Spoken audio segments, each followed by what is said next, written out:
Do you hear that? This is not Kong. And it's not Godzilla. This is something bigger. Get ready for a return to the Monsterverse. I did it. I pressed the button. I let the genie out of the bottle. Season 2 of Monarch, Legacy of Monsters drops this week, and it's gonna be action-packed. Hundreds of thousands are in the path of this monster. And we don't know what it wants. Father-son duo Kurt and Wyatt Russell share the role of Colonel Lee Shaw. And despite the fact that they play two different versions of the same character across two different timelines, they say it's a collaborative process. It really is a collaborative process where we had to come together, you know, and make sure that it was just, we saw it the same way. I think that if it would have happened where it was like, I saw it totally different and he saw it totally different, then we wouldn't have done it, to be honest. So when we did talk about it, it was like, you see it like this? Yeah, you see it like this? Yeah. And then that felt like we were both like in cahoots on the character before we shot anything or even said yes. So that part was kind of dealt with before we even said yes.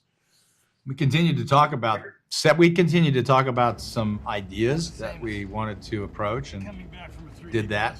Yeah, we see what we want to do pretty much the same.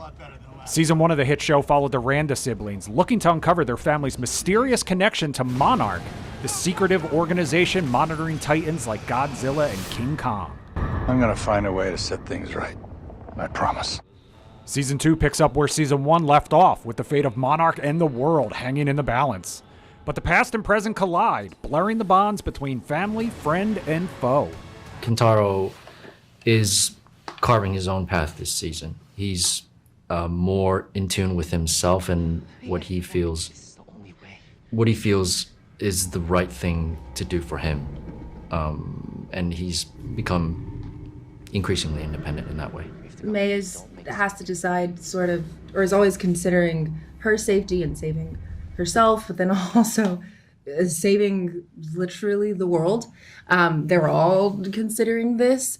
I don't think about saving the world. I know that I don't have, why would I think that I can do that as much as I would love to? I think about, as an actor and as an artist, helping other people to save themselves or whatever that looks like and what that, you know, means.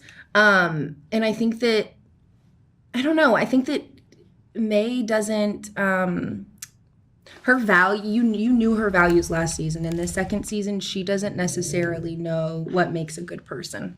I think the monsters are, you know, amazing and very interesting to watch, but also at its core, there's a very human story. And we see all these different relationships. And I think that's where people can relate to, because we all have, we don't see monsters in our lives, but we do have relationships that are really complicated. To destroy a monster takes another monster. Co-stars Joe Tippett and Mari Yamamoto say they see some parallels between the show and real life. It's a funny thing when people talk about like government as if it's this like big like blob, but it's just made up of people, right? Like, and I you know, I think it's like Hanlon's razor or whatever, like don't attribute malice to what could just be chalked up to like human incompetence. And I think in the case of Monarch, say, like it's just it's a beautiful idea that started, but that just grew into this big thing, and it's a lot of money, and like the message gets lost in the like tech and all that stuff. And I think Tim is somebody who's like, no, we're going the wrong way. We need to get back to like the study of these things rather than just all this surveillance and stuff like that. And I think what's fantastic for him is like Keiko coming from the past, and he's like, this is the way we can follow her. That there is now hope that we can return. I don't want to say make Monarch great again, but like,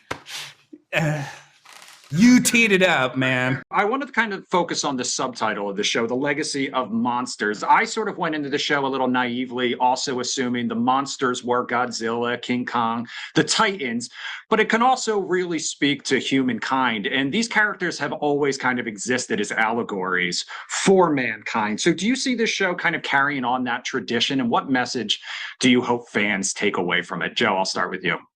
Yeah, I mean, I think you're right on the nose. I think What I think the show does really well is that there is not a clear answer to how to respond to existential threats. There are competing ideas, and hopefully you want the audience like arguing with each other. Like, no, I mean, like season 1, Kurt is trying to close all these rifts, but it's like he doesn't know that by doing that they could all explode. But it's like that's a perfectly reasonable response. And so I think what's great is that even our characters can bounce back and forth between ideas, because at any given moment, this side's making a better argument. But yeah, I think, I really appreciate the intellect behind that. Yeah, like adding on to that, like our producer Tori Tanel, she often says like, you know, what's this thing she says? Do you remember? Like, is the She monster? says hi Joe to me or something Yeah, like that. yeah, something like that. But like, is the monster the person sitting next to you, or Yeah. you know, the ones you see, right? And I think that's really interesting because depending on like whatever side you're on, like you said, like people can paint you up to be a monster, or you know, circumstances can push you to the point of you know acting in a way that you didn't even expect yourself to be, and these monsters are sort of symbolic of that. The whole idea of the show is focusing on the human parts so that you could relate to the monsters and relate to the allegories, more so than having them either be totally put in your face in a way that you're being spoon-fed them, or in a way that you just don't get it as much because, you know, you got to spend 20 minutes of, you know, Kong fighting Godzilla, which is cool. But for a television show, you'd like to get into more of like the depth of character, and that was what was fun to do.